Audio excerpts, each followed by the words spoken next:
साल पहले सिक्किम के एक छोटे से गांव में कुछ ऐसा हुआ जिसने उस गांव में रहने वाले लोगों की जिंदगी खौफ से भर दी। वैसे तो वो गांव खूबसूरत वादियों और पहाड़ों के बीच बसा था, लेकिन उन्हीं पहाड़ियों में उस गांव के कुछ लोग अचानक गायब होने लगे थे। जो भी गायब होता वो कुछ दिनों बाद उस गांव के पहाड़ी जंगलों में मरा पड़ा मिलता। किसी को कुछ समझ नहीं आ रहा था।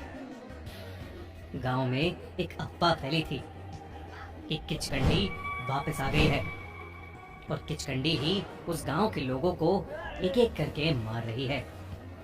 उस गांव के बड़े बुजुर्ग ये मानते थे कि किचकंडी एक सताई हुई औरत की आत्मा है जो अब एक खूंखार चुड़ैल बन चुकी है। उनकी माने तो कई साल पहले एक लड़की उसी इलाके में रहा करती थी। वो बेहद खूबसूरत थी और गांव के एक बहुत बड़े जमींदार ने उससे जबरदस्ती शादी कर ली थी।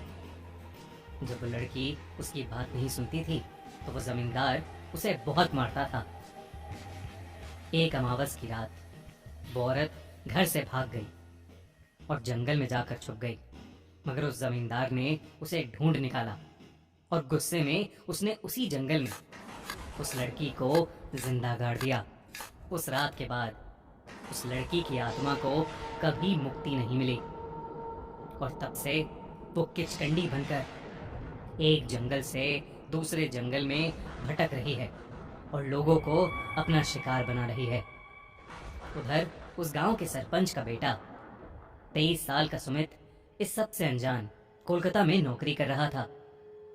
एक शाम सुमित को अपनी माँ का फोन आया और उन्होंने उसे बताया कि उसके पिता की तबीयत बहुत खराब हो गई है और वो जल्दी से घर आ जाए। सुमित उसी शाम अपनी कार लेकर अपने गांव की तरफ निकल पड़ा। रात के कुछ 12 बजे थे और वो घर पहुंचने ही वाला था कि अचानक उसकी गाड़ी के सामने एक लड़की आ गई। उसने जैसे तैसे अपनी गाड़ी रोकी और गाड़ी से उतर कर देखा, लेकिन वहां कोई नहीं था। उसे लगा कि शायद ये उसका वहम होगा, लेकिन जब उसने गाड़ी स्टार्ट की तो रियर व्यू मिरर में उसे वही लड़की जंगल की तरफ जाती दिखी। सुमित उस लड़की को लेकर सोच में पड़ गया था, लेकिन उसे देर हो रही थी तो वो वहां बिना रुके घर के लिए निकल गया। जब वो घर पहुंचा तो उसने देखा कि उसके पिता काफी ज्यादा बीमार थे। सुमित उस रात उनके पास ही सो गया। उस रात सुमित को ऐसा लगा कि उनके बेड के ऊपर एक अजीब सा काला साया है जिसके कई सारे लंबे लंबे हाथ हैं। धीरे धीरे उन लंबे लंबे हाथों के नुकीले नाखून सुमित के गले तक आ गए थे। जैसे ही सुमित को वो नाखून चुभे उसकी घबराहट के मारे नींद खुल गई। सुमित सपना देख रहा था। उस कमरे में उसके और उसके पिता के अलावा और कोई नहीं था, लेकिन जब सुमित ने अपनी गर्दन पर हाथ फेरा तो उसे एक अजीब सा दर्द हुआ। उसने उठकर शीशे में देखा तो उसकी गर्दन पर वाकई नाखूनों के निशान थे। तभी शीशे में उसे उसी लड़की का साया दिखा जो उसे गाड़ी चलाते हुए रोड पर दिखी थी। उस लड़की को शीशे में देखकर वो तुरंत पीछे मुड़ा, पर वहां कोई नहीं था।